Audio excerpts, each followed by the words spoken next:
Hello mga kapirton, hapon sa mga. Meron tayong ayos yung cheese-type cruiser. Refrigerant 290. Ang problema, nag-hapay-sing siya. Ito yung unit, yung compressor at saka freezer. So, nirelease muna natin yung refrigerant 290.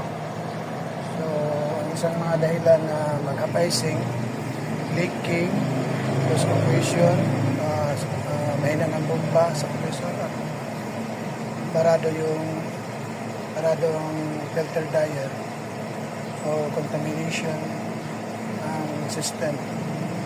So yun mga apat na problema magka-hapay-sing ang ating refrigerator or freezer cheese-type. So ito mga kapirton.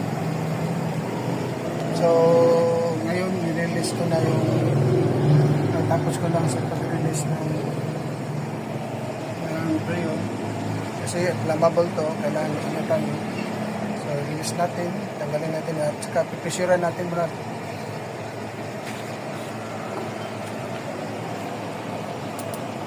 Lagyan natin ng tawag nito yung access valve muna sa sparsis tube. Ito mga or sa this tube, ito yung access valve.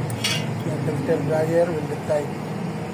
So mga fuel call, so tanggalin natin mamaya isudahin ko kasi. Salamat sa inyo.